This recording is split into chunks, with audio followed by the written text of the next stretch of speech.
The plains woke before the sun did. That quiet in-between hour when the world seems to breathe out the last dream of the night and draw in the first trembling promise of day. Dawn came gently across the wide sweep of earth, a pale gold ribbon unspooling along the horizon, touching tufts of sage, glimmering on dew caught in spider silk, slipping soft fingers along the rough boards of an old fence, as if the land itself were brushing dust from its memories. And in that hush, in that almost sacred stillness, stood a small homestead that looked as though it had been whispered into the soil rather than built.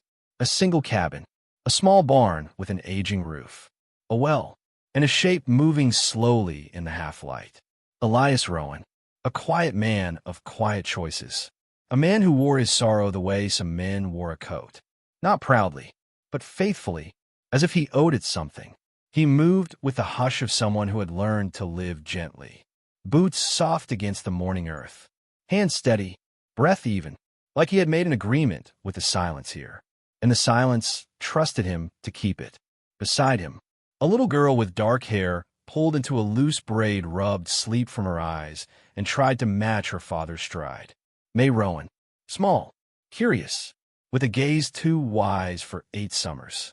She clung to a thin blanket around her shoulders, its ends dragging in the dust, and looked up at her father as if he held the map to every kind and necessary truth. The horses snorted as the pair approached, their warm breath rising like tiny rain clouds in the cold morning. Elias smiled at them softly, that rare and quiet smile he saved only for creatures who asked nothing from him but gentleness, and for his daughter who asked only for his time he gave willingly. He set a hand on May's head, and she leaned into it like a sapling bending toward the sun. "You slept light again," he murmured, voice warm and low, the kind of voice that doesn't disturb the morning, just folds itself into it. May shrugged in that thoughtful way of children who feel more than they say. The wind sounded lonely. Elias paused, studying her face, then turned his eyes to the wide and empty plain, the rolling gold stretching out forever, the blue shadows of distant ridges, the sky opening above it all like a held breath. "Lonely maybe," he whispered, "but not unkind." May nodded, as if loneliness and kindness could walk the same road. And perhaps on these plains they did. They worked together in companionable silence, feeding the horses, checking the fences, tending to the barn's stubborn latch that stuck on cold mornings. Elias taught May every task with patient hands, never rushing, never scolding, just guiding her with the quiet assurance of a man who believed that gentleness itself was a kind of strength. Sometimes she watched him when he didn't notice, watched the way his shoulders curled inward, as if protecting old wounds, watched the way his eyes softened whenever they drifted toward the 2 graves behind the cottonwood tree. One large, one heartbreakingly small, her mother, and the infant brother who never drew breath. Loss carved into the soil as much as into Elias. But May didn't speak of it, and Elias rarely did. Instead, they lived with the grief the way you live with winter, by tending fires, by holding close, by hoping spring will remember the way back home. When the sun finally broke over the horizon, a wash of gold spilled over the land, and the quiet world became briefly beautiful in the way only mornings in the West can be. A beauty that doesn't ask you to look at it, but doesn't look away if you do. It was then, on mornings like this, that Elias felt closest to something like peace. But peace, on this land, rarely traveled alone, and often had a shadow trailing behind it. The first signs of trouble came like small pebbles tumbling down a hillside. Nothing too loud, nothing too alarming, just hints, just whispers, a few coarse laughs drifting on the wind, the scrape of boots, the jangle of spurs, and a voice sharp with the kind of confidence only men who have never been told no possess. Elias stiffened.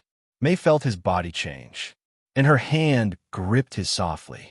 They came riding from the Maddox Ranch, young men with too much time and too little kindness, led by Cole Maddox, a man whose pride was as brittle as the dry grass beneath his horse's hooves. Cole had grown up with everything, money, land, a father who mistook loudness for leadership, and a small town that let him believe he was the center of its sun. But inside him, beneath all the swagger, lived an emptiness that needed something. Someone to push around, to feel full. Elias Rowan, quiet, gentle, alone, became an easy target. The Cowboys approached the homestead with the swagger of men who never questioned their welcome, letting their horses kick up dust, letting their voices slice through the soft morning air. "Mornin', Elias," Cole drawled, though morning wasn't what he brought with him. Elias nodded politely. May stepped behind him, her small fingers curling into the fabric of his shirt. "Another fence fall apart on you," Cole continued, circling Elias like a hungry coyote, lips twisted in a smile that never touched his eyes. "Seems like everything you build breaks eventually." The words weren't shouted. It didn't need to be. Cruelty often prefers a whisper, the kind that slides beneath a man's ribs and settles there. Elias kept his eyes on the ground, not in shame, but in hope. Hope that stillness could discourage storms. Morning's quiet cracked as Cole's boots scuffed the earth. As he stepped closer, as he pretended not to notice May's frightened gaze, Elias spoke softly. "Cole, you've no reason to be here." "No reason," Cole echoed, mocking. "Well, maybe we just check in on you out here all alone. Just making sure those Apache shadows people talk about ain't got to you yet." There it was. The spark, the prejudice, the fear disguised as arrogance. Elias's throat tightened, not because he feared the Apaches, but because he respected them. He had not spoken of a day years ago when he found an injured Apache boy near his grazing pasture. Hadn't told the town, hadn't boasted, hadn't sought praise. He simply helped, because that is who Elias Rowan was. But kindness done in quiet grows roots, and roots have long memories. Cole stepped closer, and with a swift shove, sent Elias stumbling back against the barn wall, a dusty plank creaking in protest. May cried out, a small broken sound that scattered across the wind like frightened birds. Cole grinned, not at Elias, but at the fear he caused. Some men measure their worth by what they can break. Elias steadied himself, not raising fists, not raising voice, because he believed stillness was safer, especially when May was watching. Behind them, far beyond the Cowboys' sight, on the ridge where morning light bled into shadow, a lone figure stood, unmoving, watching. May saw it first, a silhouette against the soft sky. Hair long, stance patient, presence quiet yet powerful. Apache whispered. Her voice trembled, but not in fear. "Something's looking." Elias followed her gaze, just for a heartbeat, just long enough to see the outline. Then the figure slipped back into the land, like a memory retreating into the past. Cole didn't notice, but Elias did, and the knowledge settled warm and heavy in his chest, like a hand placed gently over a wound. The Cowboys finally rode off, their laughter fading into the distance, leaving dust and unease behind, when silence reclaimed the morning. Elias knelt beside May. "Are you hurt?" he murmured. She shook her head, eyes still fixed on a ridge. "Who was that, Pa?"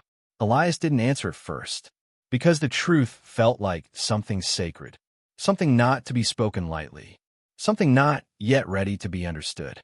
"Just someone passing," he finally whispered. But the land knew better. The wind knew better. And deep in Elias Rowan's spirit, something old and patient stirred. Protection, not demanded, not asked for, but given. Not from angels, but from warriors whose footsteps whispered just beyond sight. And as the sun climbed higher, and the plains shrugged off the last chill of night, Elias felt it. The first quiet shift, the first move in a story that had been waiting years to begin. Behind him, behind the barn where Cole Maddox had shoved him into dust, a shadow lingered a moment longer, watching, weighing, remembering. Then like smoke, like legend, it faded, but not away, only aside, waiting for the moment the land would call it forward again. The day moved on, but the morning remained, etched into the soil, into May's wide eyes, into Elias's steady heart. A beginning, softly lit, quietly trembling, like the moment before a storm decides to break. And far off, on the ridge that held its breath, a whisper drifted, carried by wind and memory. Not yet, but soon. The sun had drifted far past its noon height before the world felt steady again.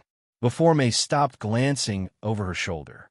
Before Elias's breathing softened into something like normal. But evening came as it always does, brushing gold into rose, stretching shadows long across the plains. And with that long stretch came something else. A quiet, not the peaceful kind, but the kind that feels layered, watchful, like the land was holding its breath.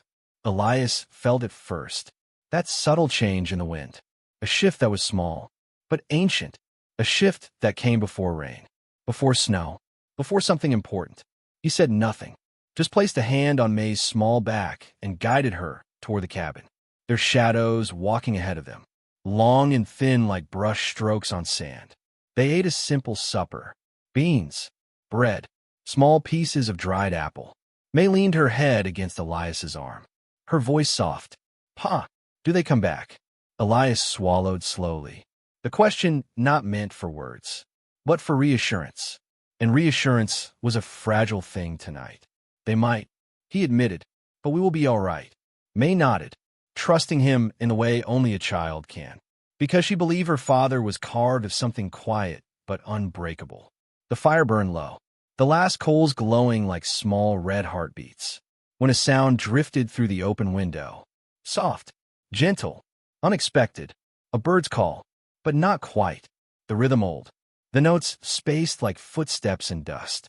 Elias's breath stilled. May lifted her head. "What is that?" Elias rose, walked to the door, and stepped outside, the evening light folding around him like a warm shawl. He knew that sound, though it had been years.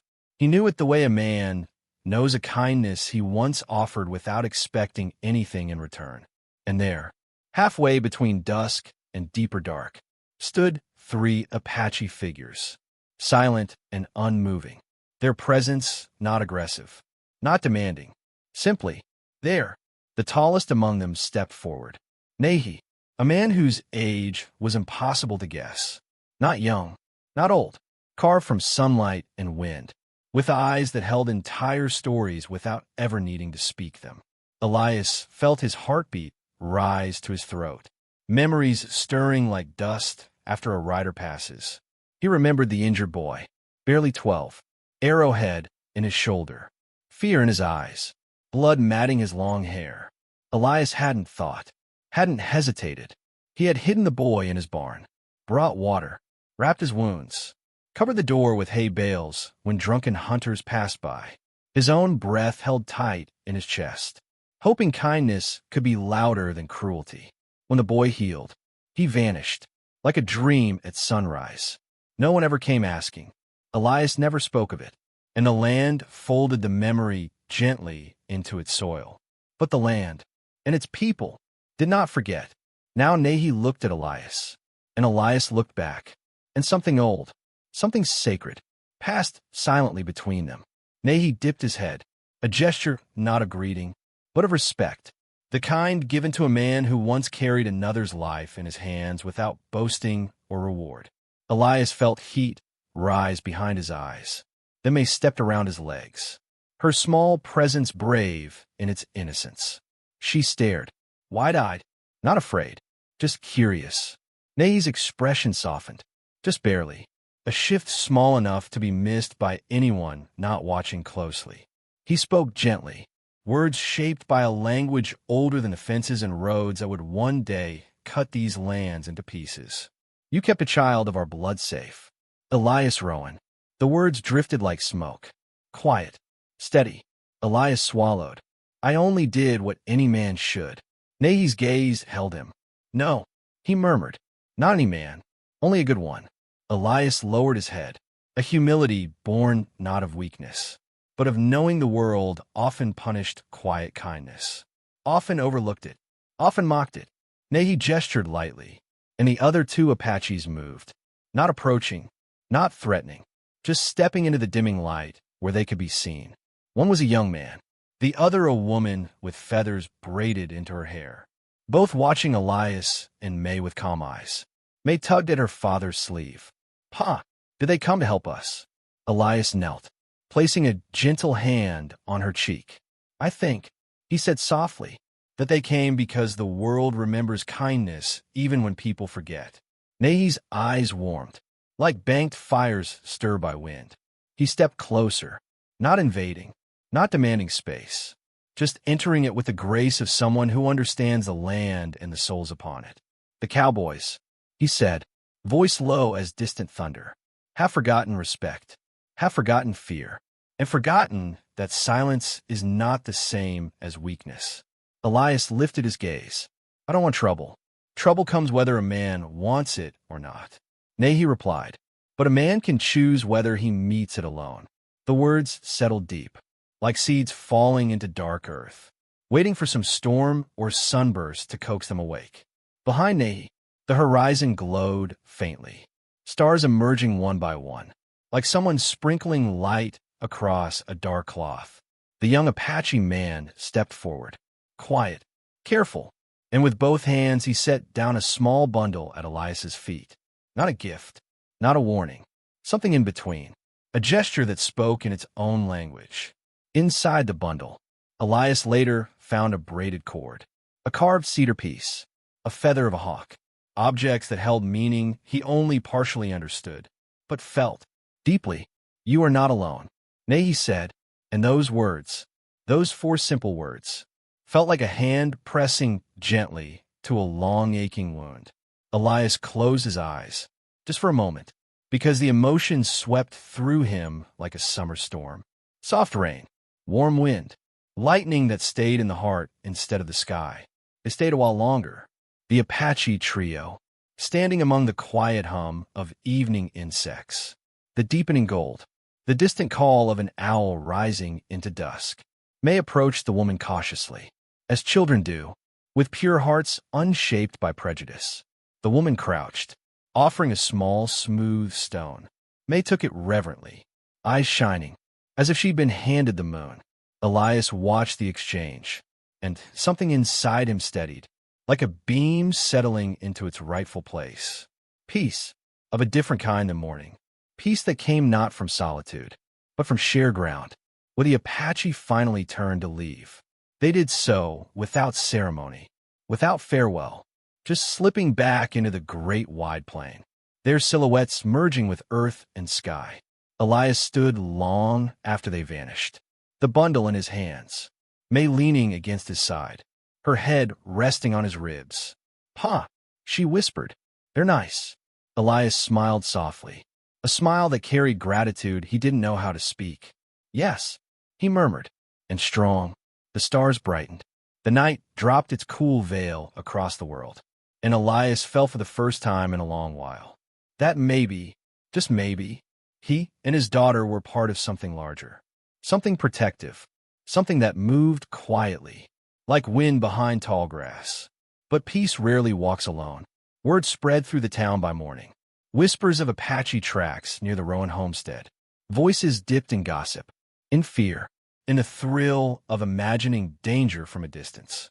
Cole Maddox heard the rumors, and his pride, already bruised by Elias's quiet endurance, bristled like a cornered dog. He gathered his friends, told them stories puffed up with half-truths, and stirred their small cruelties into something harsher. If Elias wanted savages for company, Cole spat. Then he'd find out what real trouble felt like. The trouble was coming. Elias felt it in the way the wind hesitated that afternoon, in the way the birds grew quiet, in the way May clung closer than usual. Nay, he felt it too. Elias caught glimpses of distant riders on high ground, not approaching, not revealing themselves, just watching, protecting. A storm, not of rain, but of people, was gathering on the edge of the horizon. And as the sun slipped into amber, painting Elias's small homestead in soft, aching beauty, he stood on his porch, May beside him, the Apache bundle in his hands. He could feel it, that tightening in the air, like a bowstring being drawn back. Whatever was coming, the land was preparing for it. The night was preparing for it. And so, quietly, was he. May leaned her head against his shoulder. Pa, she whispered. The wind feels scared. Elias exhaled slow, steady, not wanting to frighten her, but unable to lie to the one person who saw his heart more clearly than he did. Storm coming. Little bird. She nodded, not frightened, just listening. And somewhere out in the darkening plains, a single Apache drumbeat sounded, low, soft, as if the heart of the land itself had spoken. Not yet, the sound seemed to say, but soon. Night came softly, the kind of night that drapes itself over the world like a wool blanket. Heavy, quiet, gathering every wandering sound into its folds. The moon lifted slow from the horizon, round, pale, a ghost lantern guiding shadows across the plains. Elias Rowan sat on the steps of his weathered porch. May curled at his side, half asleep, half listening to the symphony only the night understands.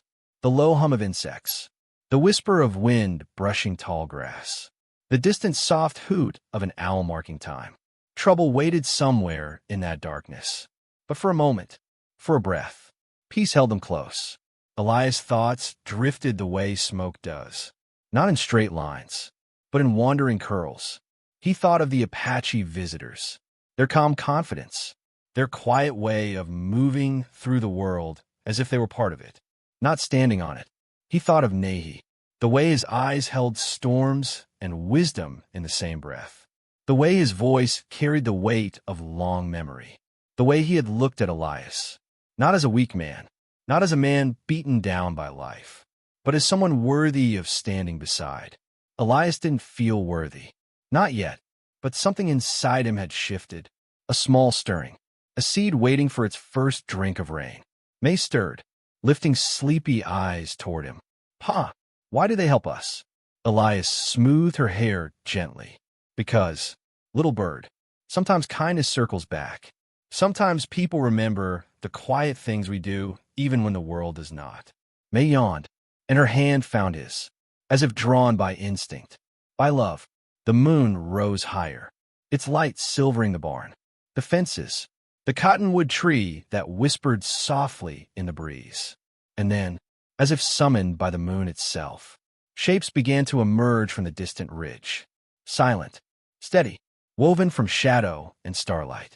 Apache warriors, not rushing, not threatening, simply walking toward the Rowan homestead with the gravity of mountains and the grace of wind. Elias stood, heart stirring like a horse sensing a new rider. May blinked the sleep from her lashes. Are they coming to us, Pa? Elias nodded slowly. I think so. The first to reach him was Nahi, his face silvered by moonlight, expression unreadable, calm the way ancient stones are calm. He placed a hand on Elias's shoulder, a gesture so simple, yet heavy with meaning. The storm draws near, he said, voice low. The cowboys grow restless. Anger makes small men reckless. Elias exhaled, a slow, weary breath that carried months of swallowed fear. I don't want fighting. I don't want blood spilled here. Nahi nodded, nor do we. But protection is not the same as battle. We stand so trouble does not cross your threshold. Not tonight. Not any night until the danger is gone. Behind him, 5 more warriors gathered, not speaking, their presence a circle of calm strength. They looked not like men preparing for violence, but like guardians shaping a boundary the night itself respected. Elias swallowed, feeling the weight of their trust, their watchfulness, their belief in a quiet man who had never believed enough in himself. May stepped closer to them, curious, fearless in her innocence. The woman from the night before knelt, smiled gently, and painted a small line of white clay across May's forehead. A blessing, a protection, an honor. May's eyes sparkled, as if she had been touched by magic. And perhaps she had. Soon, the fire pit was lit, embers glowing like heartbeats in the dark. Nahi sat beside Elias, their silence not empty, but full, a shared stillness that needed no explanation. Elias finally spoke.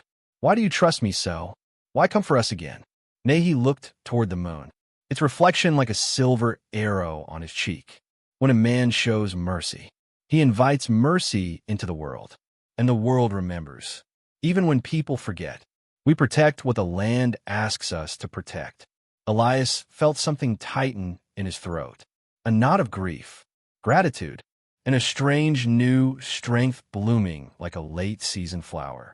The warriors settled around the homestead, silent as rooted pines, faces turned toward the dark horizon. Elias watched them, their patience, their readiness, their calm dignity, and something inside him shifted fully at last. A realization, gentle, unexpected. Strength was not noise, not fists, not anger. Strength was this: stillness, resolve, quiet hearts beating steady in the night. He looked down at his hands, calloused, tired, shaking lightly from the memory of past humiliations. He had spent so long bending, so long surviving, so long keeping his voice low for fear of being broken, that he had forgotten something. Quiet did not mean weak. Soft did not mean small. The Apache saw what he could not.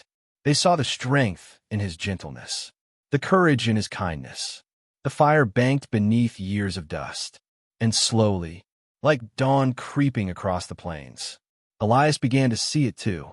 Hours passed, the night deepening, the stars sharp as flint, the fire breathing slow and steady. Then, close to midnight, a sound cut through the night. Hooves, several, heavy, driven by anger more than purpose. May stiffened. Elias lifted a hand. You stay close. You stay behind me. The Apache rose, not rushing, not drawing weapons, just rising, like the land itself had decided to stand tall. The riders didn't come all the way to the homestead. Their silhouettes stopped at the edge of the far field, too distant to see faces, close enough for intentions to sour the air. Voices carried, slurred, bitter, the unmistakable sound of men who drank courage from bottles, not their own hearts. Elias recognized Cole Maddox's voice immediately. Sharp, jagged, scraping the night like metal on stone. You hiding behind those savages, Rowan. You scared to come out and talk like a man. The words were thrown like rocks, meant to bruise, meant to humiliate, meant to spark whatever violence Cole secretly hoped for. Elias felt a familiar tremor, the old instinct to shrink, to apologize, to step back into the shadows. But May was here, and the Apache were here, and something inside him whispered, enough. Nahi placed a quiet hand on Elias's arm. Not tonight, he murmured, not on their terms. Elias breathed, slow, steady, and the trembling eased. The riders waited, shouted more slurred challenges into the dark, laughed harshly, a pack of wolves snarling at shadows. But no answer came, no fight, no fear, just the silent line of warriors, and one quiet man standing between them and the home he loved. Eventually, frustration cracked the cowboys' nerve. They turned, rode away, their curses fading into the night. But the storm had only retreated, not passed, and everyone knew it. Nahi looked at Elias. They will come again, at dawn, drunk or angry. A man like Cole Maddox is most dangerous when he feels small. Elias nodded. I'm ready. And for the first time, it was true, not because he could fight, not because he wanted violence, but because he finally understood that protection was not violence. It was love, the kind a father holds, the kind warriors honor, the kind the land itself remembers. The hours before dawn were quiet, a hush so deep it felt sacred. The Apache kept watch, their silhouettes steady against the fading moon. May slept curled beside Elias inside the cabin, her breathing soft, a reminder of why he would stand, why he would no longer bend.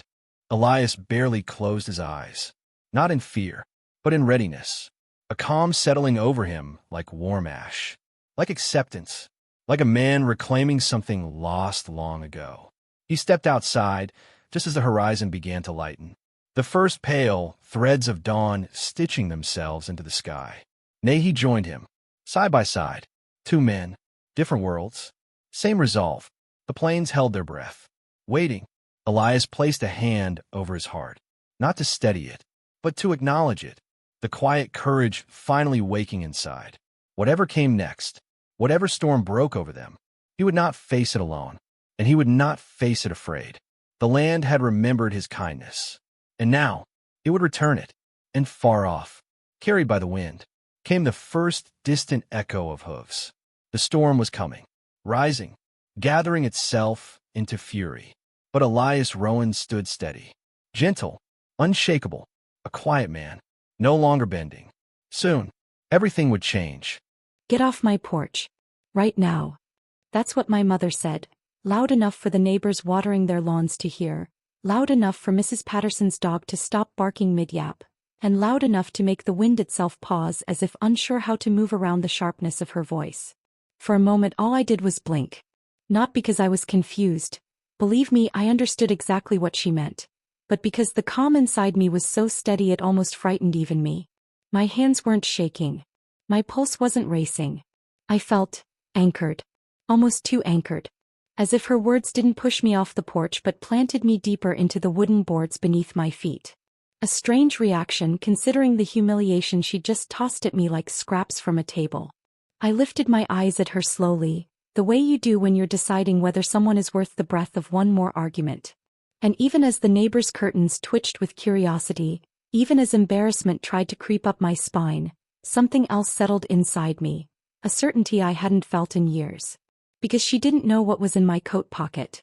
Not yet. The wind caught the hem of my jacket, brushing against the envelope tucked deep inside. The one piece of information they had all conveniently forgotten. Or ignored. Or assumed I didn't understand well enough to use. They were wrong. It was 5:17 p.m. exactly. The sun wasn't setting yet, but it hung low enough to turn the street golden, the kind of soft light that usually made the old neighborhood look charming.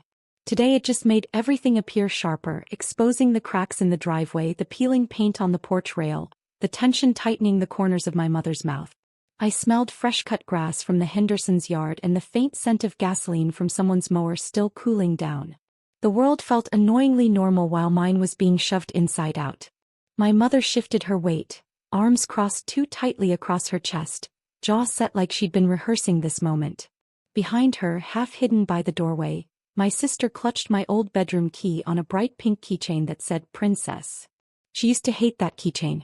Now she held it like a trophy. That was my first clue that this wasn't a spur-of-the-moment outburst. They'd planned this. A breeze pushed a loose strand of hair across my face, but I didn't brush it away. I kept looking at them, my mother full of stiff certainty, my sister full of something more complicated. Guilt? Hesitation? Fear? It flickered too fast to name, but I caught it. And she knew I caught it. Her eyes darted down immediately. Mom didn't notice. She was too focused on keeping the porch door behind her completely blocked, like I might force my way past her and reclaim a space she'd already reassigned. I inhaled slowly, letting the air settle in my chest before I spoke.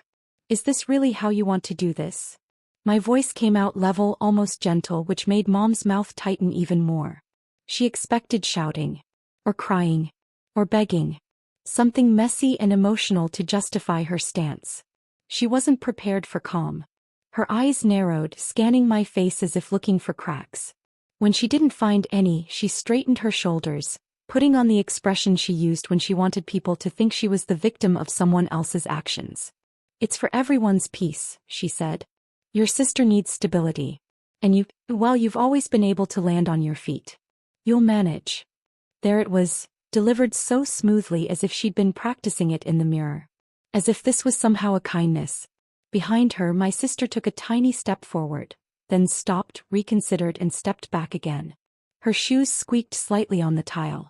She flinched at the sound, glanced at Mom for approval, and then looked anywhere but at me. I noticed every detail. Always have. They just never realized how much. The porch boards creaked as I shifted my weight. Someone across the street closed their car door too hard, making everyone on our side of the block glance up. Except Mom. She stayed laser-focused on me, determined not to lose her momentum. The air between us tightened. My mouth felt dry, not from fear but from the effort of holding back everything I wanted to say. There was a heaviness behind my ribs, not sadness. No, sadness had burned itself out long ago, but something older, deeper. A disappointment I couldn't even pretend was new. I let out a long breath, and the exhale made my mother frown as if I'd done something disrespectful. That was always her way. If she couldn't control the situation, she tried to control the reactions around it. She needs stability, she repeated, louder this time, likely for the neighbors lingering behind window blinds. You moving out is the best thing for everyone. For everyone. What an interesting word she chose. Especially considering everything I had done to keep this place running. Everything they didn't know I knew. My fingers brushed the envelope again, careful and deliberate. I didn't take it out. Not yet. But its presence grounded me, steadied me. My little secret advantage. The one they couldn't take from me even if they stripped the porch bare. Mom's voice broke into my thoughts. Don't make this difficult. I smiled. Just barely. A tiny curve of the lips I knew she'd interpret as disrespect even though I intended it as nothing. Or maybe everything. I'm not the one making it difficult, I said. Her cheeks flushed. She didn't like being challenged, especially not in public and especially not by me. The quiet one, the steady one, the one who always held the family together even when no one bothered to ask how I was holding myself together. My sister shifted again, her grip tightening around the key.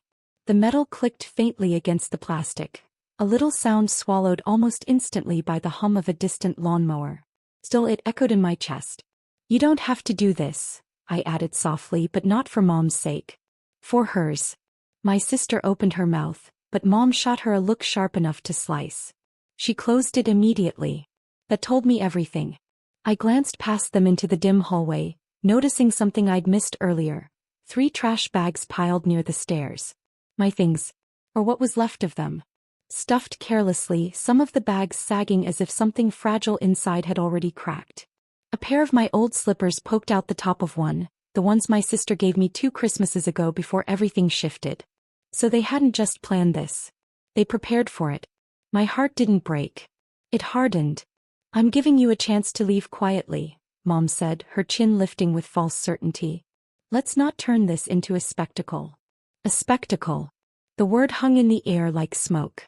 The neighbors' curtains trembled again, thin shadows moving behind them. The sound of boots on gravel came from somewhere to my right. Someone walking their dog, pretending not to watch. The street lamp buzzed softly, even though it wouldn't turn on until dusk.